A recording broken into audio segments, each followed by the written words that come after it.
Welcome to the Over the Hump podcast. Your gateway to the world of the iconic Brahman breed of cattle. At BRC Ranch, our passion for Brahman cattle runs deep. Join us as we delve into the heart of this extraordinary breed, unveiling its rich history, exploring industry trends, and sharing captivating stories that define the American Brahman. BRC Ranch stands as the pinnacle of Brahman excellence in America, boasting a decade-long legacy of champions and housing the finest Brahman bulls worldwide. It's not just about cattle, it's about a legacy that reverberates across ranches and hearts. Brought to you by BRC Ranch, where the Brahman legacy thrives and stories are woven into the very fabric of ranching. This is Over the Hump. And now your hosts, Brendan Cottre, Rachel Cottre, and Keaton Dodd. Thank you to all of our listeners for tuning in to another episode of the Over the Hump podcast. And once again this week, we've got a fantastic guest we bring to you, a great friend of the Brahman breed, BRC, the AJBA, and just a great person to sit around and visit with, talk about an infectious personality, somebody that can communicate an idea to anybody, and just an all-around good guy, Hatch Smith. And so I think a unique upbringing, a unique perspective when it comes to the cattle industry. Grew up in a cell barn, ended up going to Cornell University, and then from there spent some time in investment banking, but ultimately he found his way back to ranching, and he found his way into our Brahmin family. So we're very, very excited to bring to y'all Hatch Smith. I'd like to welcome everybody back to another episode of Over the Hump. This week we've got a special guest, head of the youth committee for the ABBA, but more importantly, just a good friend of the Brahman breed, Mr. Hatch Smith. And so, Hatch, if you would, just as we get started, why don't you introduce yourself and spend a little time talking about your childhood, your upbringing, and what ultimately brought you to Brahman and where you are today? Yeah, absolutely. So I grew up 6 or 7 generation Llano, Texas. My grandfather, great-grandfather, and father were all in the cattle business, primarily in brokerage services. My grandfather started the cattle auction in 1960 here in Llano, and I basically grew up at the stockyards, going to work during the summers. I think I started working when I was probably 8 or 9, running up and down the catwalks, delivering tickets, and worked there until freshman year of college. So I grew up with every kind of beef cattle you can imagine because, my dad and grandfather would always have some, trade them. And so we had a little bit of everything. My father, though, he loved Herefords. So it seems like we always had Herefords. But that's kind of growing up in the cattle business. I did that, played football, and showed steers. And that's all I focused on and really liked it. We would be in the saddle all during my childhood growing up. And I think I did so much riding that now I just don't even want to own a horse. If I can share some of that. If I can't get them in the pen with a feed sack, then they don't last very long in my operation. And so I did that. Had a great childhood growing up. Loved everything cattle related, judging, all that kind of stuff. And I guess my dad sent me to the bank president when I was 13, which was most intimidating to walk in there. And I wanted to buy 6 heifers. And that's kind of how I got started, personally in the cattle business. And when I was in high school, I had a registered Angus herd and kind of focused on that. And then went off to college. I still had a few cows back here. But, cattle business is really good when you're a kid because all the lease and feed and all that stuff somehow gets paid by dad. And and so you kind of thought that was a pretty good deal until you have to do it yourself. And so I went off to college at Cornell to be a vet, and organic chemistry decided I didn't need to be a vet, and I went to Wall Street instead. Right after graduating in 2004, I moved to Argentina just because I was just figuring out what I wanted to do and learn Spanish. And so I ended up staying in Argentina about a year and just loving that. And then went back to New York City to be a bond salesman at JP Morgan. And so I was in New York and Boston. I got transferred to Boston probably in 2007, right before the big financial crisis. And Boston's a great town to visit, but as far as an outsider living, I would liken it to where dreams go to die. I wasn't a big fan of Boston, and when J.P. Morgan and the subprime crisis happened, and J.P. Morgan took over some other businesses, I raised my hand and got back to Texas, and then went into investment banking in Dallas. Spent about 5 years raising capital for banks all over the country, and 3.5 of those 5 years, I worked on a bank in Dallas, getting it taken through bankruptcy, and was ultimately successful and voted Dealmaker of the Year in Dallas in 2014. And with that, I was newly married, and we were like, we need to get out of Dallas. So we moved down to Boerne, bought some businesses, and I took over the cattle operation from afar. About that time, my dad died, and so I kind of managed it from afar. And then in 2018, I moved back, and I always wanted my kids to show because I love showing, but I don't like doing the hair. And so I'm like, man, I'm going to get some Brahmin cattle because I love Brahmin cattle. We always owned a few, but never, focused on Brahmin. And so I kind of dipped my toe into it, and now I tell people it's sort of my guilty pleasure addiction, playing with this Brahmin breed. And, I guess it's since 2018 I've been involved. Nice. So where did the name come from, Red Smith Genetics? What kind of did that stem from? Yeah, so I bought a big print manufacturing experiential marketing business in San Antonio, and we rebranded it, and sort of the kind of popular thing to do with that was have some sort of color in your name. And so I used red because of Cornell red, and then I got an MBA at SMU, and they're red as well. And then Smith didn't really have as much to do with my last name as it is more of a play on like silversmith or blacksmith. Yeah. It was just more of we were a print manufacturer, experiential marketing company.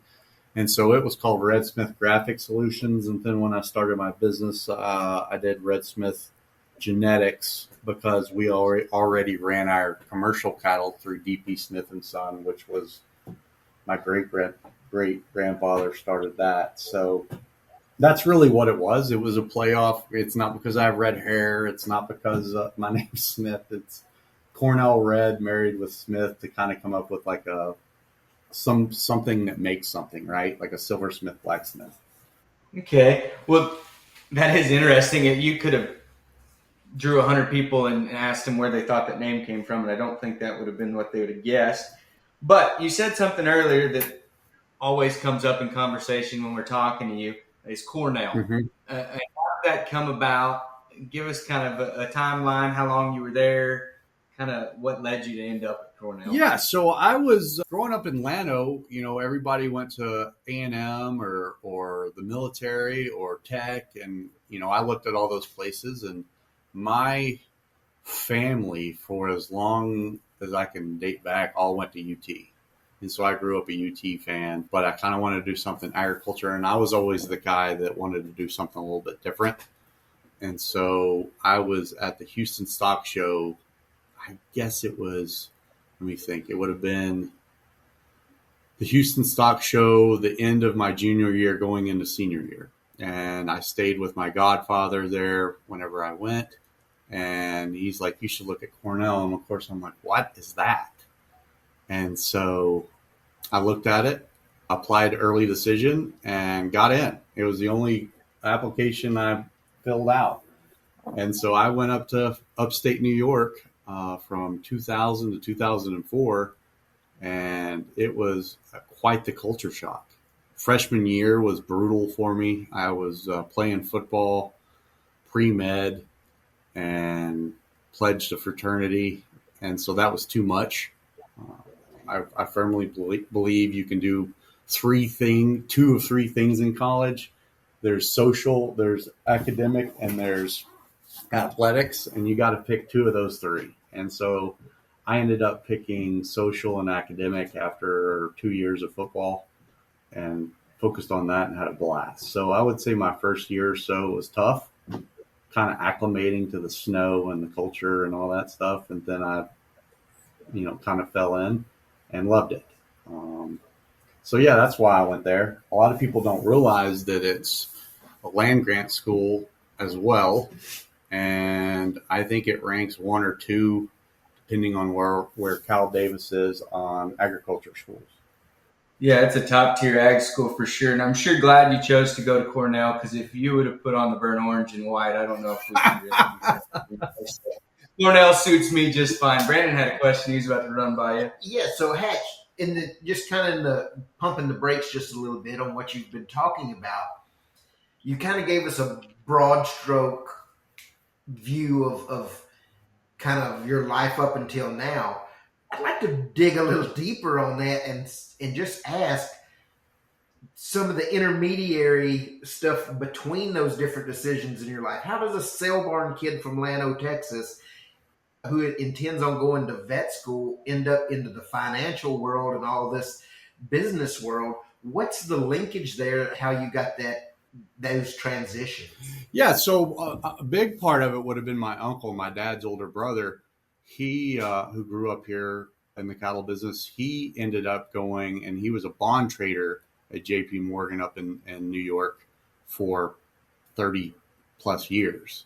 And so he was sort of, he sort of gave me the insight as to what that world is. And so I don't know that I would have done that without him and being involved. And so that's kind of how it happened. So he was just a little old Llano kid too that went up there. And so that's really how I transitioned. Organic chemistry really pushed me out. I was like, man, this is crazy. And all I really wanted to do was cattle stuff, right?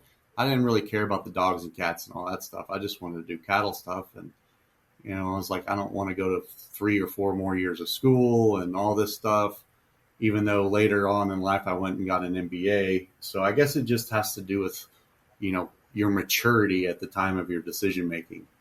And I just wasn't, after going through, here's the thing, Llano High Schools and Llano, we have a fabulous school system here, but I don't know that I was quite prepared going from Llano High School to Cornell. And so that really took a toll on me because I had to learn how to study, right? In high school, I could, show up with a pencil and do great. Cornell doesn't work that way. You had to know how to study, you had to learn the material. And it wasn't like other big football programs where, you got the benefit of the doubt if you're playing football. They didn't care in Cornell. So that was kind of it. I would say my early academic struggles were kind of the thing that made me switch. I don't regret it at all, but that was kind of the change, I guess.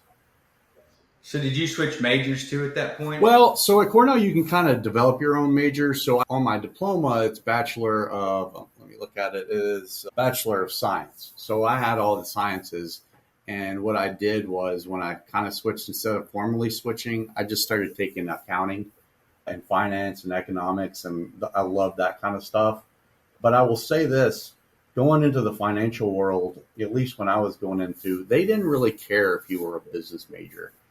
As long as you had a foundation in accounting, an understanding of accounting, they didn't care if you were a philosophy major, general studies major, or whatever, because when you go to Wall Street or those big banks, whatever, they're going to teach you what you need to know, right? You're not going to learn that. You're not going to learn that in school. Much like anything you do, right? You learn most of it when you get out of school and have to do it. So I focused on getting, the accounting basics and some of the financial basics, but I basically came out of there with a pre-med degree. Huh. Well, that's what talking to kids that are interested in college growing up, and they'd always tell me too the same thing. A degree doesn't necessarily tell them that you can do something. It shows that you're willing to learn something. You have the ability to be committed and show up every day.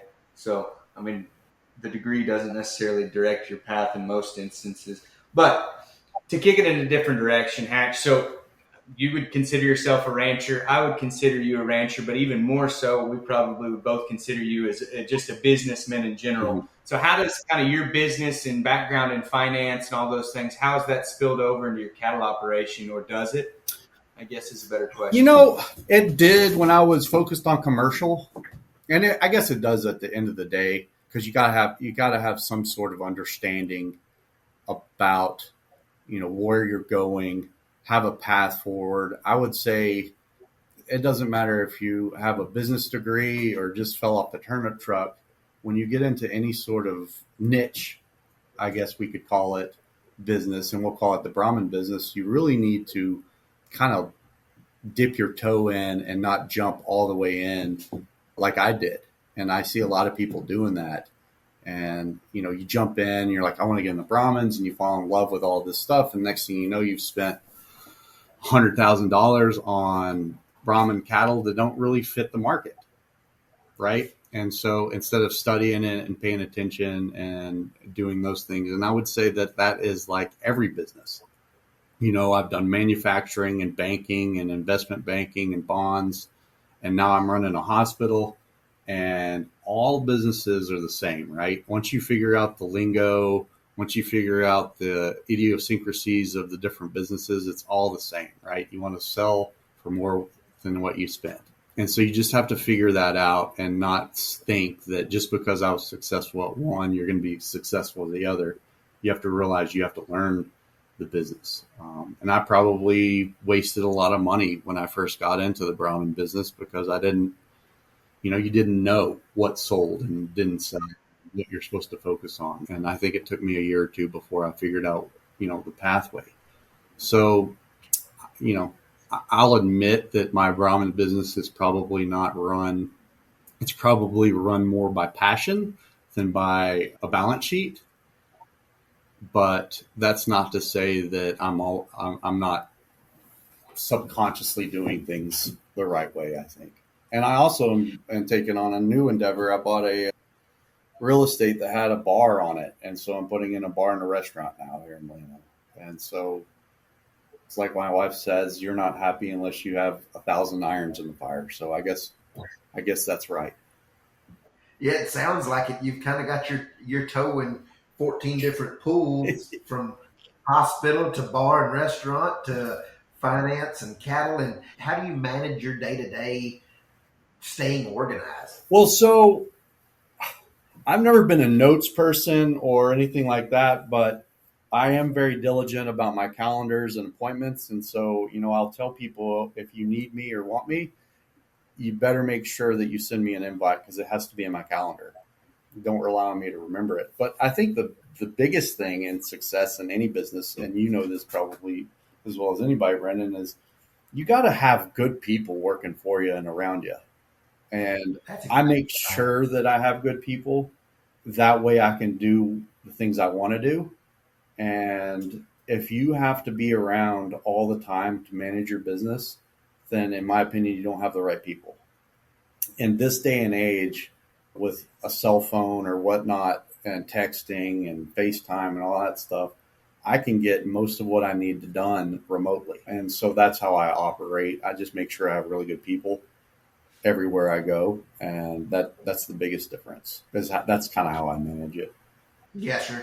Just backing up just a little bit, you had mentioned when you were first getting into Brahmins, and you dove in head first, but then over time you realized there might have been some issues that you had to work through. And what if you were advising a new breeder or somebody who is new to Brahmin that's getting into it for the first time, what kind of advice would you give them to help navigate through some of the issues that you found? Yeah, well, I think you need to decide if you're just wanting Brahmins to raise F1s, or if you want to get in the purebred part of it. Do you want to focus on, sort of carcass aspect or show? You got to figure out what you want to do and where you want to go first. And then you probably need to attend some sales without the intention of buying. See what things are bringing, see what they're worth, see what people are looking at. Better understand, pedigrees. And I'm not one to say pedigree is everything, But I think I liken the Brahmin business to some of my friends who don't understand Brahmins. I said it's more akin to what I would think racehorses and high dollar horses are than any other cattle, because it seems to me that Brahmins are as pedigree driven as they are phenotypically driven. And that's like, the horse business. And so you just need to, like, I would suggest to anybody getting in is just to wade in, go to some shows or go to some sales, talk to some people, and not buy the first Brahmin you see. That's kind of how, I got in. I just started buying them, and they were good cattle. Don't get me wrong. They were really good cattle, but they weren't fitting what the market dictates. I was buying cattle that were probably better for F1s, right? They would have made extremely F1s. They weren't really meant to be purebred. And so, I learned a lesson and lost some money, but, I guess that's how we always learn, right? We fail or stub our toe. And that's what I would say.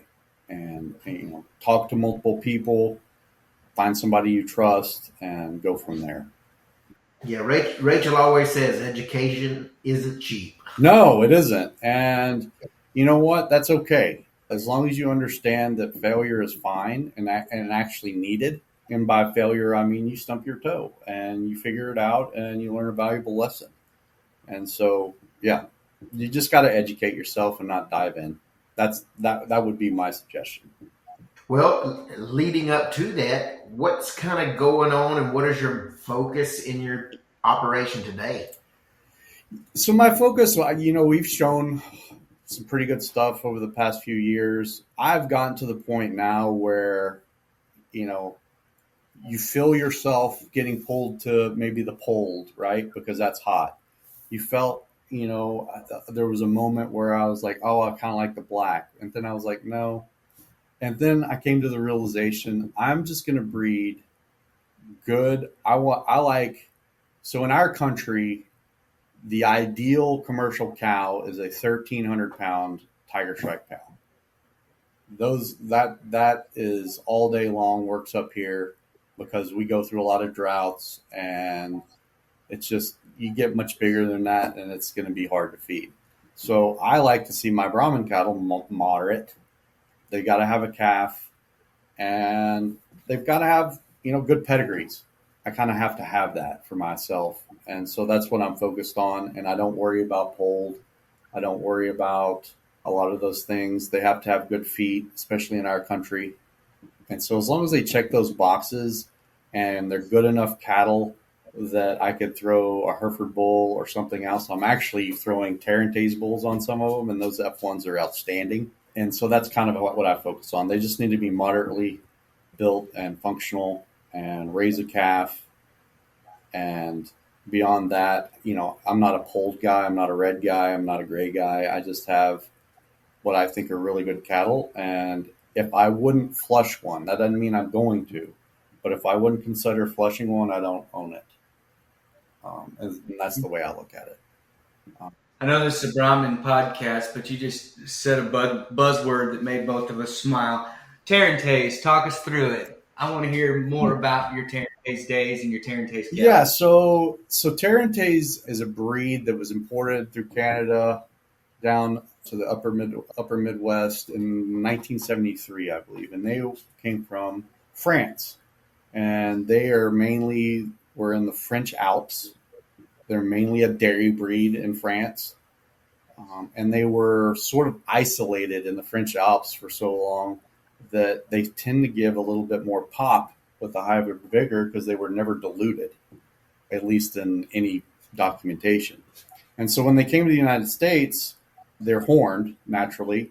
They started crossing them with Red Angus and whatnot to get them polled. And so a lot of the purebreds are polled, and that's probably the vast percentage of them are 31, 30 seconds, right? I do have a full-blood bull that I think is outstanding. He's moderate. He's stout. What I like about them is they have a higher butter fat. They have impeccable udders for the most part, and they're moderate, docile, And, they can go, a lot of guys are using them on their Angus cattle up in the high altitude because they can stand that high altitude and they don't get that, what is it, the PAP test? Is that right? Yeah, they do the PAP score. Yeah, so they do really well with that. And so the way I got interested in them is when we were kids, a group of cows came into the sale barn. It was a herd dispersal from, I think, Burnett County. And my dad ended up with one or two. For some reason, they were an odd lot. And my sister and I had this herd that we had that was just ours, and it was made up of every color in the rainbow cattle. It was whatever Dad got at the auction that he thought was too cheap, he would just throw it in that herd. So we had anything from tiger stripes to reds to whatever. And we had one Tarantese cow that every year, no matter what bull you put on her calf was 7,500 pounds bigger than everything else. And so when I took over the operation after Dad died, I was like, man, we had a bunch of Angus cows and commercial cows. And I was like, I want to start putting Tarantese bulls on them.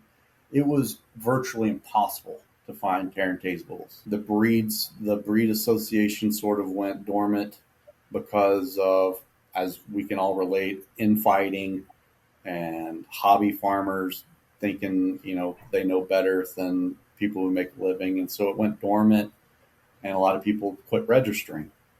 So I finally found some, and I ended up with 40 or 50 registered cows up until about a year or two ago. I guess I would have had to have been the largest registered breeder in Texas of Tarantese. And then we had the drought, and I was getting more into Brahmin, so I sold them all. I still have about 5 or 6 cows and heifers, and then a really good full-blood bull that I use as cleanup on everything. And some of my Brahmin cows had heifer calves out of him, and they are outstanding. What's a Tarantese Brahmin look like? I'll send you some pictures, but I think of sort of a red Brangus. They're really clean sheath, really kind of smooth. They're mostly red. I've had one or two tiger stripes, but every time I'd have them, people would see them or hear about them, and they'd offer me too much money for them because they're just phenomenal. I think they bring, and this is no diss to a Hereford, but they bring a better udder. They bring longevity. They live a long time.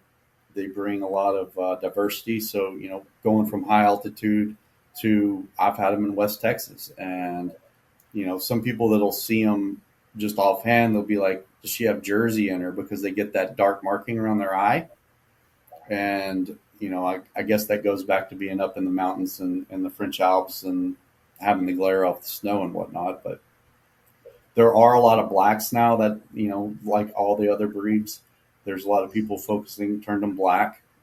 I tend to like the reds a lot better personally, but I love them. Not a huge market for them. The females you can sell all day long, and I'd sell you one of the best crosses is a red Angus Tarantese, and you probably won't have a better cow other than these new Brahminades or whatever I'll call them. But no, I love them, and that's really why. They check all the boxes, right? Moderate, good milkers, good udders, good feet, and good mothers, and they last a long time. I mean, you can probably get 12 years plus out of the average Tarantese cow. Earlier, you were kind of describing the cattle that work in your country and stuff like that.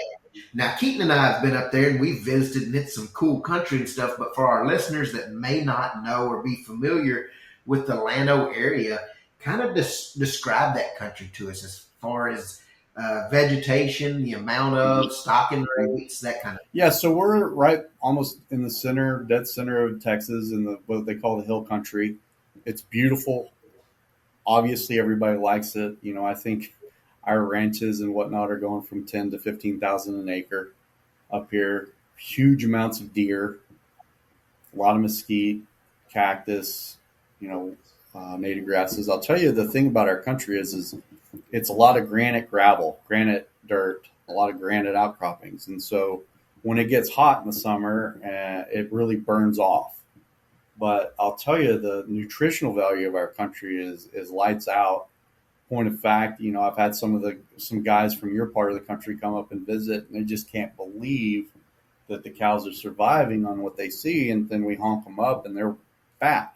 We have to run a cow to about 20 acres, 25 acres, depending on if you have any improvements or whatnot.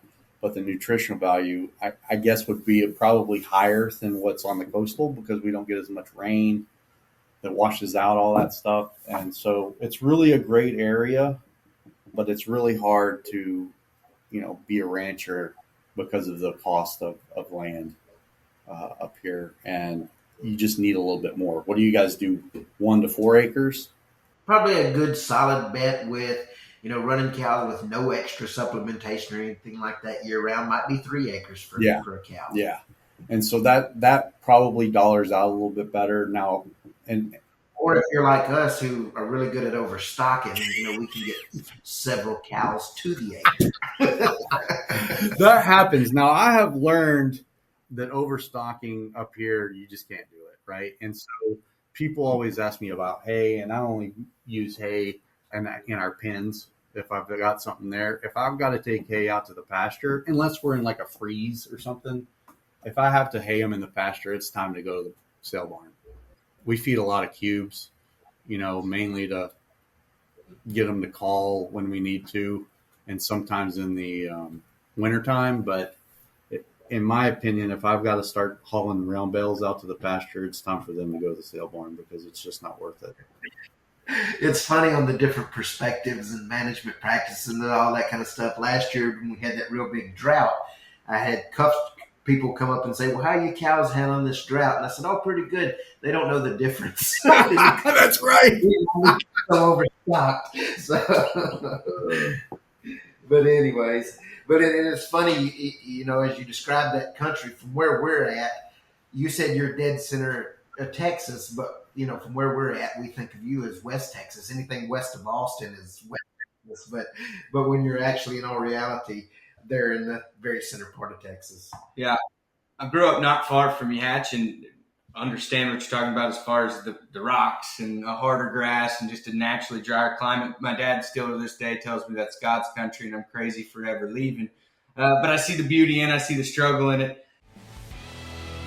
Hey guys, we hope that you're enjoying the Over the Hump podcast. We've had so many great reviews and great feedback from this podcast, and we've had several people asking how they can support it.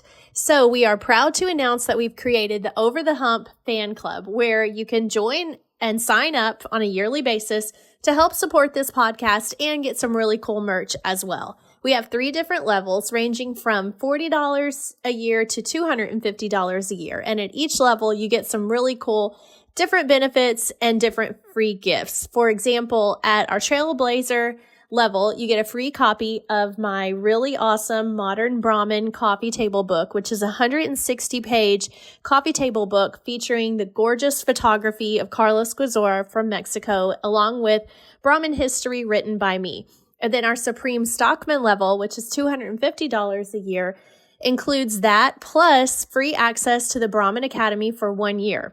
And at our Trailblazer and Supreme Stockman levels, you also get a discount to use in the BRC online store, which you can use for anything that's in the store, including semen, AI certificates, show cattle camp, event registrations, and more. So this is a really great opportunity, especially if you purchase a lot of semen or AI certificates from us. You can join the fan club and get some great discounts to use throughout the whole year. So if you like this podcast and want to help support it, you can sign up for the Over the Hump fan club at shopbrcotrer.com.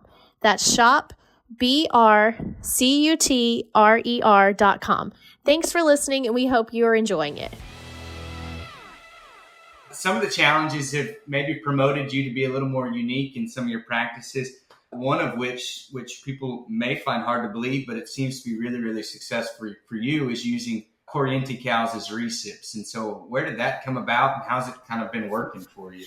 Yeah, so here's where I came. So we all know we do a lot of flushing, right? And so your percentages range from good to not great at all. And I just got tired of that. Then you can really screw up a commercial herd, giving them shots and doing all that stuff. And I was just like, man, the input costs. So my grandfather always said, it's not what you sell something for, it's what you bought it for, right? And that's the same concept of, as you know, who cares, you know, what you get for your cattle? It's how much did you put into them? And so I'm like, man, why wouldn't these Corientes work? Because they could live off carpet. And I loved them because, you know, we're running them through a chute. Well, hell, they've been raised in a chute. And so when you run them through a chute to set them up or give them shots, there's no stress. They don't get overheated. It's really hard to kill a Coriente. You know, when we work stuff, you know, we'd have those huge, you know, big front pasture Angus cows. And in the summertime, it gets hot. And we'd get one down, you know, every year. And I just got tired of it. And that's a lot of money. And so when I got the Corientes, I did watch a few people. I had a buddy at the Nail Ranch, Jamie Nail. He used them for a lot of stuff. And so I watched him do it for about a year before I jumped in. But then I was like, okay, I'm going to do this. And, you know, I bought 3 loads of Coriente cows for $435 3 or 4 years ago, right? $435. So if she dies calving or something happens to her, it's not going to hurt me as bad as, you know, that fancy tiger stripe cow, recip or whatever. And so that's the way I look at it. And so I didn't, and then when I put a cleanup bull on them, I didn't have to make the market report, right? I don't need all the dollars. I just need them to raise a calf. And because my input cost is so low, I didn't have to feed them. Hell, we were in a drought, and one of my cowboys sent me a video of him pouring out cubes, and they came up and sniffed it and walked back out to the brush.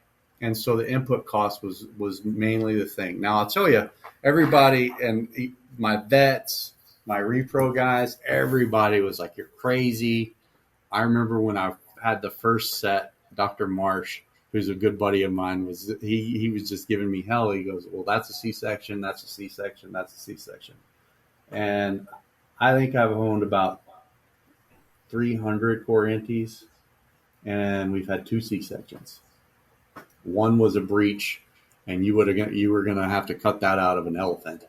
And the other was just one of those things. It was a big calf, and she just didn't have it. But I don't know the science behind it, but my feeling is because they're a smaller cow, their nutrition intake is so much less that they don't transfer a lot of that to the fetus.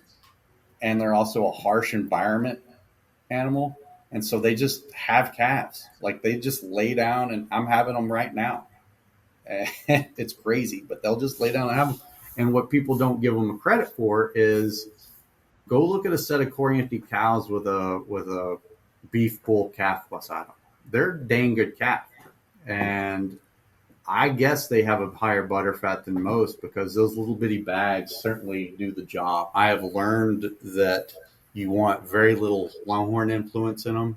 So if you can try to get away with that and don't use any heifers, they're outstanding mothers and they don't eat much. And so I will never own anything other than a Coriente for commercial or recip.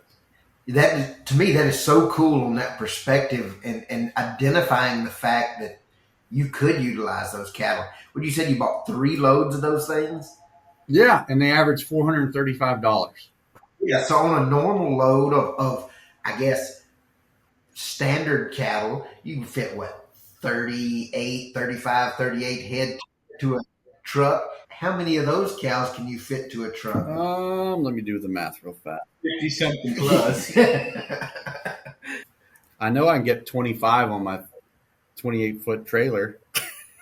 What are those cows weighing? Are they 900 pounds? Are they 700 pounds? Or just for our listeners? Dude, I've got some Corientes that are, I mean, they're every bit of 700-800 pounds. And then I have some that'll be 1,000 pounds. But most of them are sub 1,000. And, you know, you talk about wanting a cow to raise a calf half their size. Well, they raise a calf more than half their size. And almost every time, huh? Every time. And they take less feed to do it. They take less, I mean, you can run more to an acre. They're hardy. I find them to be very fertile. And again, I think what people don't realize is, when you put your recips through a chute, right, you're probably, depending on your protocol, they're going to go through the chute 3 times just to get set up, putting in the cedar, taking it out, and maybe you're giving a follow-up shot. These cattle don't stress at all, because if you think about it, they've all been roped, they've all been hauled, and I like to work them. Sometimes I have to work them by myself, and you know how irritating it is if you're running the chute, then you got to run back there and push them up, and they won't come. But then you got to run back and get the chute. These things just, you let one out, the next one's up. And so I will tell you, economically, I don't know that anything pencils out better. Now, do you want to see them in your front pasture? No. But I don't care about that. I have my Brahmins I'll put in the front pasture. So when you're mating these cattle, you're talking about these cows being 700 to 1,000 pounds each. You're putting embryos in them. What kind of considerations, as far as the Brahmin matings that you're putting in these cattle, do you have to consider? I'm sure birth weight is something to consider. So it is. Well, when I first did it, I wouldn't put any. I only put females in, sexed. And then I was like, man, and so you get comfortable and you push. They spit out the 160 calves like they were watermelon seeds. So I wouldn't go out and find some huge cow killer, and I don't know that we have a whole lot of that, or at least the cattle I look at to buy, I don't see any huge birth weights, right, that I'm scared of. But I'm telling you, they have the ability to mitigate the size, I think. That's awesome. People ask me sometimes, because we'll use first calf heifers, or heifers that we'll be using for the very first time as recips. And they said, well, you don't have any problems. I said, well, you kind of try to go into it and set them up for success, where not only are we using low birth weight matings, but we're also reverse sorting them for heifers to get the lowest birth weight calf possible to get those calves out. And then the next time we can focus on, something else, but just get those things in production. Yeah. So at first I was like that, but then I've realized that as long as you don't put in something crazy, the big reason I don't use the heifers on the Corientes is not because I don't think they can have them. It's just, for whatever reason, they are just awful milkers their first go around, or that's been my experience anyway. And so that's a big reason why I don't do that. But I have used Tarant heifers and Angus heifers and had great results. Well, on this podcast, we talk a lot about selecting cattle that fit your environment and work in your environment. And if you think back where those cattle were developed and how they were developed, they came over with the Spaniards, and they're basically the same type of cattle that Longhorns kind of worked themselves into, the cracker cattle in Florida kind of worked themselves into, the Piney Woods cattle in Mississippi. All that came from the same stock from Spain.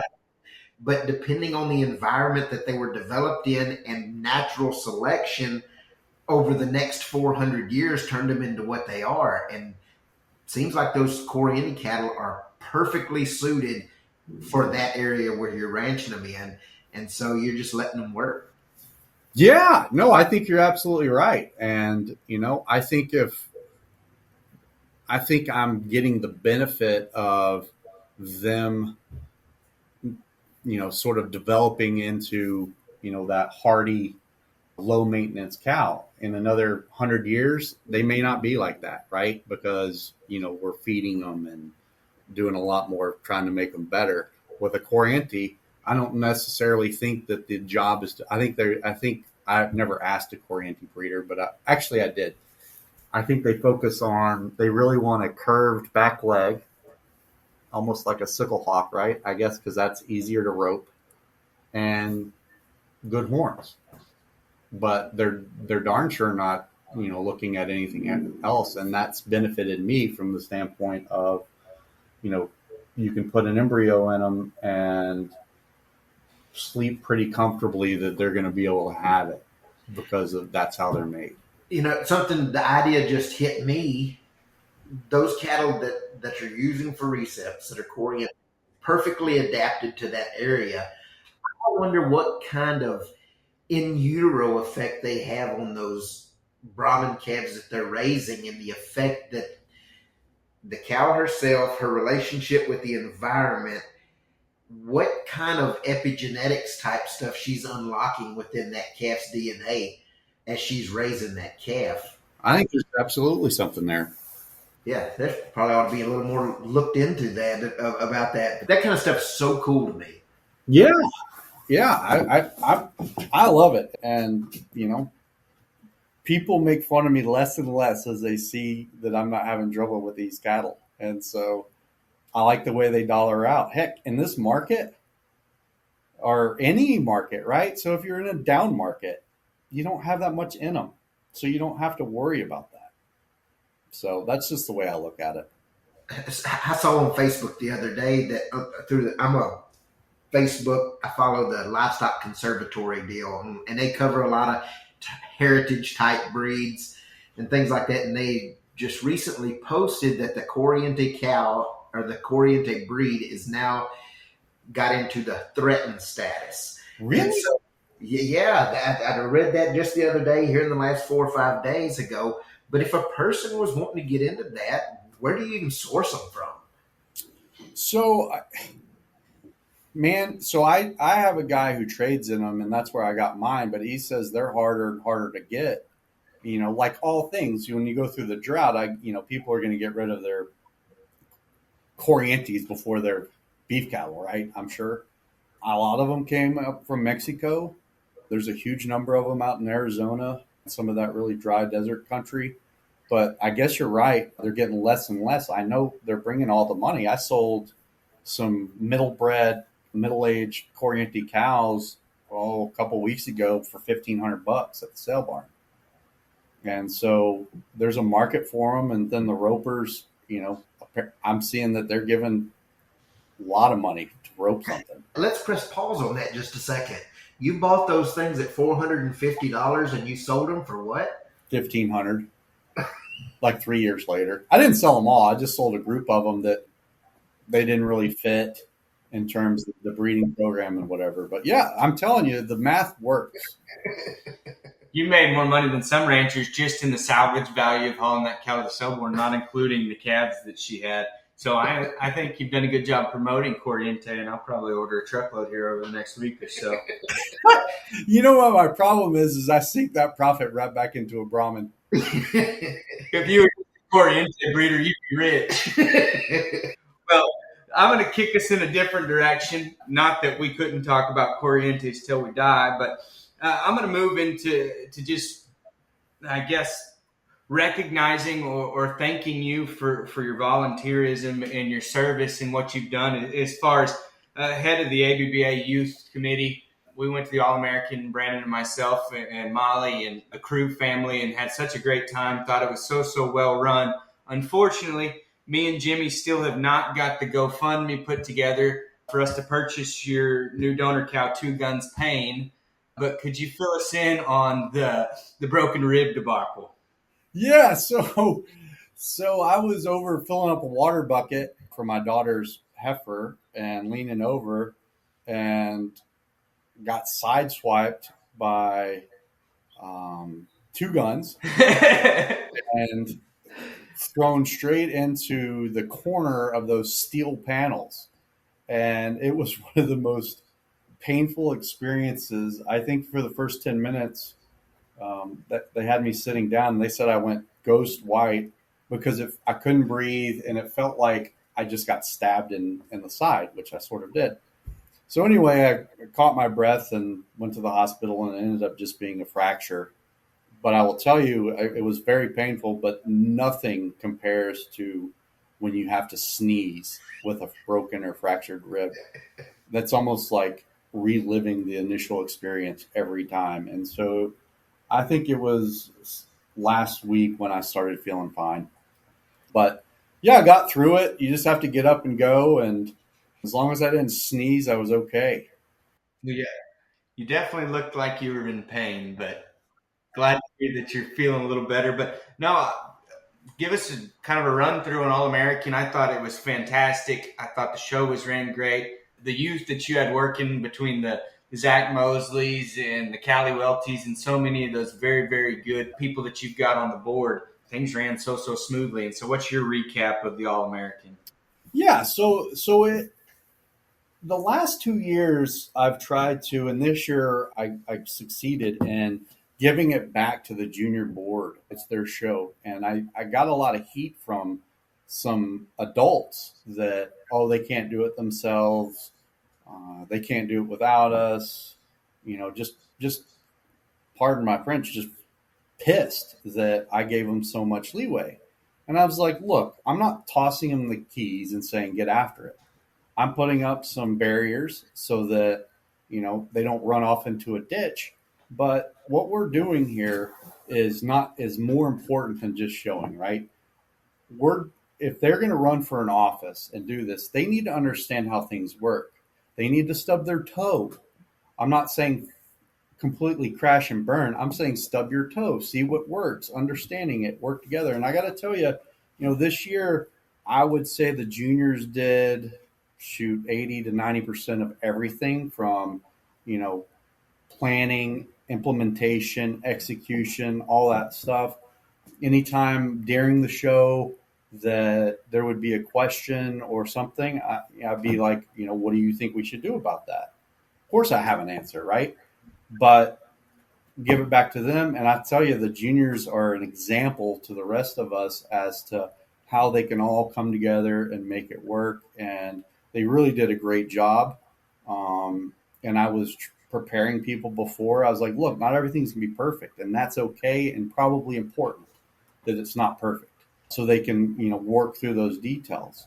And they were energized, and Callie Welty did a fabulous job getting it going. And I expect the same from Zach Mosley, who's coming in as the new president. He's already hit the ground running and already having some meetings and getting things organized for next year. But it's been a building block, right? So I got put on it, 4 or 5 years ago. I woke up and I had a message in my email that morning say, hey, Hatch, you're on the youth committee. And I was like, what? So I didn't really know what that was about and got involved. And at the time, Rodney Finch was the chair, and he was navigating it out of COVID and really did a good job, kind of getting it, turned around and organized. And I learned a lot from, his experiences.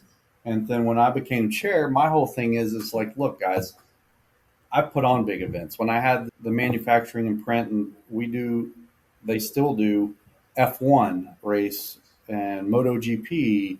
And in 2018, we did the Final Four for the NCAA down in San Antonio. So big, the All-American is not that complex compared to some of those. And so we had it handled. And I was like, look, I've done this before. I don't need more experience putting on a show. I don't need the clout. In fact, I really don't want to be the guy that's in the spotlight for this thing at all. And if you notice, I don't really attend a lot of the banquets and all that because I want it to be the junior deal.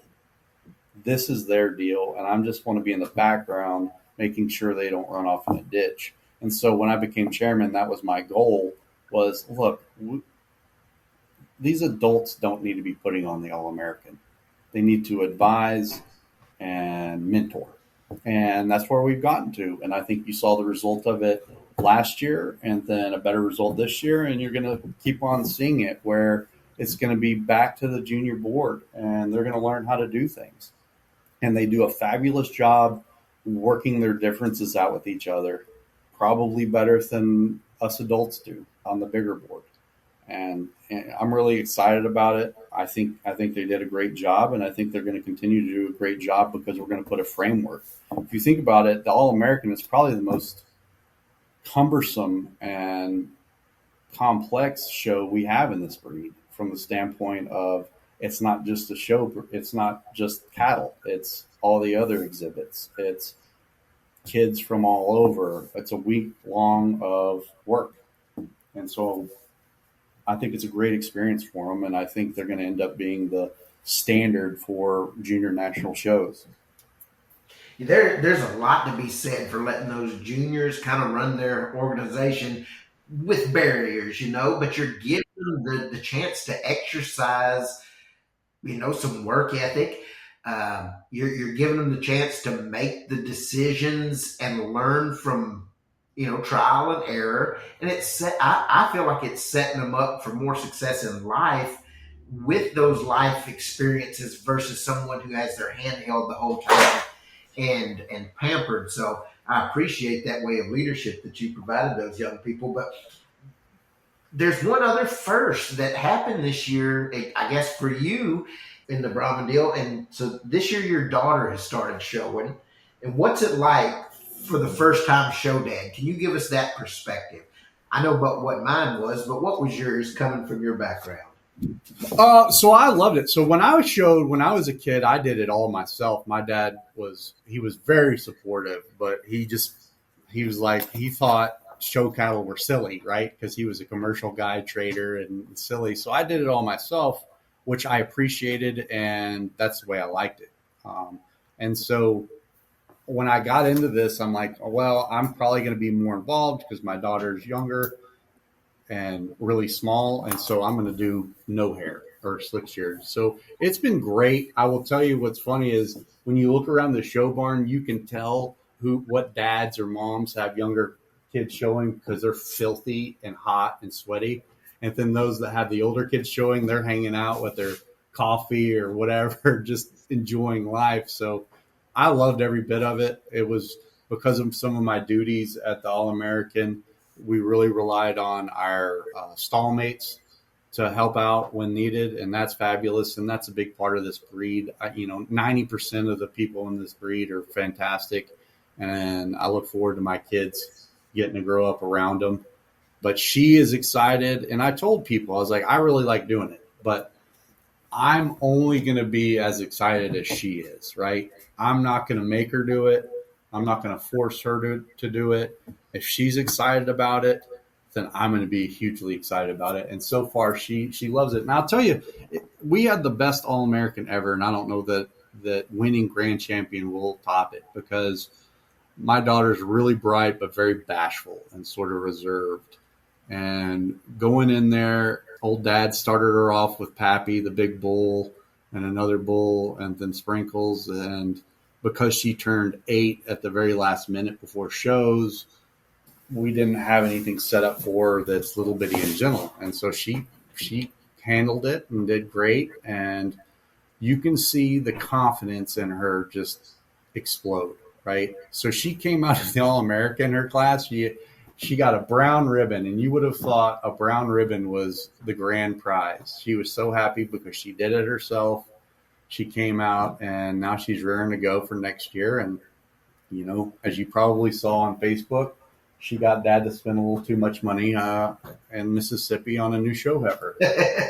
So it's funny how that works, huh? Yeah, but I mean, we're already starting. We have little babies in the recip in the pen, and so she's already starting, smaller. But it's a lot of fun. It's a lot of fun seeing her really boost in confidence, so to speak, and kind of come out of her shell. And I think for my wife and I, that was a huge win at the All-American. And we'll go for banners at a later date, but right now we're trying to make sure she has a good experience and develops and goes from there. That's exciting. And I know I don't have kids, so I'm really speaking out of turn, but I know this is probably some of the more enjoyable times for your family and things that y'all will remember forever. Hopefully next year at the All-American, we see maybe a Tarante's F1 in the F1 show. That's what I'm really rooting for. But your brand has become very, very well known. And anytime I judge a Brahmin show, anytime I watch a Brahmin show, pretty much there's going to be a Red Smith animal that walks in the arena. They're going to be relatively competitive no matter where you go. And so I guess, why do you see showing it is maybe an important part of your business? I know you've sent lots of cattle down the show road. And then what are maybe some of the animals that you've made you're proud of, some of the things in the future that you're excited about? Yeah, so you can look at it two different ways. And I know in our breed right now, a couple of different ways. In our breed right now, there's the show faction and the non-show faction. And in my opinion, there's not that big of difference. There's not as big a difference as it's what's made to seem on social media. So I show because I like it, right? I enjoy it. I'm going to ramp down a lot because it's sort of, I used it as sort of get your name out there, get your brand out there, kind of differentiate yourself a little bit. It's just, all it is advertising, really, and building sort of a program that you can kind of point to that, you know, this was a mating out of XYZ. I guess the one I'm most proud of is probably Weller. The reason is, you know, he was bred at the ranch, and it was one of those just breeding good-footed, good genetics together. He was a natural calf. And, you know, when I first weaned him, I had a couple of people, buddies cattle people, but to come look at him, I was like, man, look at this calf. He's got everything that's right. You know what I mean? Everything's built right, and he's got the pedigree. He's just not there yet. I don't know if I'm going to show him, but I ended up sending him on the road with Bethlen, who did a fabulous job. And I'm a firm believer, if you've got the pedigree and you've got the right build, the right structure, time will prove it out. And that's what happened with Weller. I mean, he got a little feed in him, got a little go, and he just exploded. And so I'm most proud about that, probably, and just trusting the genetics and trusting the process. And he was the sort of the result of that. But yeah, I'm having a lot of fun. You know, we don't sell a lot of stuff, but early on, because I don't creep feed like you guys do. I can't, because we have a hog population that would just crush me if I had a creep feeder out in the pasture. And so, you know, whatever the calves get is from mama or the ranch until they get weaned. And so a lot of times I don't have the bloomy, you know, cattle to sell right off the wean that are halt broken and all that stuff, just because I'm not set up for that. But I will say that our cattle develop really well down the road and make a difference. And Weller was a prime example of that. Yep, I always liked Weller. I've used him to get pieces from shows before. What are, I guess, some of the matings that you've got coming down the pipe, or some of the younger cattle that you're excited about? And what do you see as kind of the future for Red Smith genetics over the next few years? So I will say I bought the bull Titus from Heritage, from Judd, right when I got into the business. You know, I bought part of Breaker, and then I needed a cleanup bull. And so I really liked Titus, and I bought him. And he was a lot like Weller in terms of, and he's Weller's sire, but in terms of he had all the right pieces. He looked really good. He just wasn't quite there yet. Brought him home, fed him out, put him on some cows. The cattle have been outstanding. And I remember Judd came and visited, and he's like, wow, I need to buy half of him back. And I will say that Titus has probably been my biggest producer monetarily. Every calf is good. Not every calf is a show calf, as you know, but they're good. But I've got a lot of that genetics. I had to put him down right before the AllAmerican. Neighbor bull fought with him, and he hurt his leg and wouldn't get over it. But he's probably the foundation. Some of the cool stuff I have coming up, got some Wellers and Pappies coming up. I just had a Picasso calf this morning. I don't know if it's good or bad because it was still wet when I found it. That's a red pole bull from Australia. That's kind of the focus right now, is just good moderate cattle. I've got a bunch of captains that I really like. I've got some 160s that I really like. What else? But I think Weller is kind of one I'm most excited about in terms of our program. He's moderate, got a ton of muscle. There's not a fat on him. He scanned a 16-inch ribeye, which I thought was crazy. And so I'm really excited about that guy and his babies.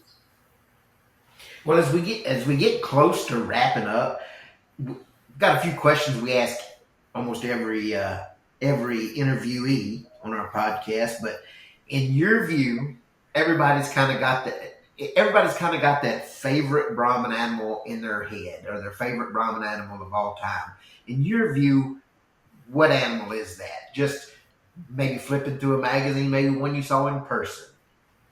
Yeah, from a bull standpoint, I'd have to go with Wellington, especially the couple times I've been to South America and seen some of his calves, and he's kind of the right mate for me. And of course, I love your boom shakalaka cow. That's kind of, I like them boxy and chunky and meat and potatoes. So those would be the two that stand out for me, I guess. The Wellington's made a huge impact. I know that most years he's one or two in the most used sires in a lot of those South American countries. And so he's pretty pervasive and had quite a bit of a broad impact. But before we wrap up, and I know we're pushed over an hour mark, we're going to wrap up with our last question. And you can take this in any direction that you want. But what is Hatch's pet peeve in the Brahmin business as it sits today? Airing dirty laundry on social media. That's a pretty good one. I can't stand people would rather spread a rumor than go to the source. That drives me nuts. But, it used to bother me. Now I just kind of laugh at it. Hell, I went through, as you know, I ran for state rep, and 3 months of that will numb you to anything you'll endure anywhere else. So it doesn't really bother me. I just think it's fruitless. I think it's nonsense. It doesn't do anybody any good. I think we need to, for sure, focus on our own home. If people start doing that, focus on our own kids and focus on what we're doing at home and making sure God's at the center, don't worry about what everybody else is doing. That's kind of my pet peeve. Stop worrying about what somebody else is doing.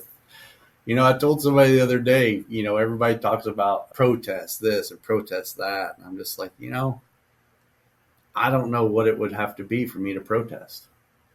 Just because I'm like, you know what? If that's the way it's going to happen, we'll just move on. I'm not saying I won't. I just can't think of an example in which I would protest. So I would just encourage. And here's the thing, and you guys know this. We have a fabulous breed. We have about 10% of the membership who's the problem, in my opinion, that stirs the tank. And so if we could just mute some of that, it would be great. But my pet peeve is just airing dirty laundry on social media. Well, that's a good answer. I know a lot of those Brahmin Facebook pages are always pretty active, and I think there's some good discussion and dialogue that goes on amongst those chats. But I do think that a lot of times there's just a lot of belittlement and wasted words that go on. Before we finish, is there anything that you had planned to talk about that maybe we didn't go over, or just anything you wanted to tack on at the end? It's been a fabulous episode, but is there anything you feel like we left out? I don't think so. I would just encourage everybody to get involved with the Brahmin breed. A lot of people keep talking about, this, that, there's a lot of things going on, and there are, but the cattle are good. They're getting better. The vast majority of the people in this breed are fantastic people, and just find your little group and have fun and get involved. Well, if there's somebody out there that's listening to this podcast and they want to learn more about Hatch Smith, Red Smith genetics, different things like that, or come to visit, how do they get a hold of you, and what's some of your contact information? Yeah, probably the easiest one is Facebook, Hatch. I think it's Hatch Cummings Smith Jr. or Red Smith Genetics. Contact me through there. I've had people contact me. They really want to get more involved in, the AllAmerican. And I never push my cattle on anybody. And so I'm happy to help anybody or steer them anywhere that they think they need to go, and use some of my, what I would say, not failures, but some of my experiences to make sure that they don't do the same. But yeah, social media, all my contacts up there, and you can reach me. Well, I would say I would highly encourage people to go visit you if they had the chance. Not only to see the beautiful country around where you live, but also the fantastic cattle. And to this day, what has it been, 8 months since we've been up there, something like that? I still dream about the chicken fried steak that I had that night. I don't even know what the restaurant's How did I know called. this was coming up? At the Barrel House. And you know what? It is probably the best chicken fried steak I've ever had. I know for a fact it is. I had and didn't finish. So I still have dreams about the quality. Sounds like we'll be making a second trip out there before too long, Hatch. So big. Well, wait till I get my bar open, and we'll go get a chicken fried steak, and we'll follow it up with an Aggie game, because it's going to be a sports bar or something like that. That sounds fantastic. Well, perfect, Hatch. Well, we're going to go ahead and wrap up, but we appreciate you taking the time out of your day, and hopefully we'll see you here before too long. You bet, buddy. You guys take care. All right, take it easy, Hatch. You've been listening to the Over the Hump podcast. Our passion is Brahmin cattle, and it runs deep. And this show is about its rich history, industry trends, and stories that define the American Brahmin. We hope you've enjoyed the show. If you did, make sure to like, rate, review, and subscribe. We'll be back soon. But in the meantime, find us on Instagram and Facebook at BR Cottre. See you next time on the Over the Hump podcast.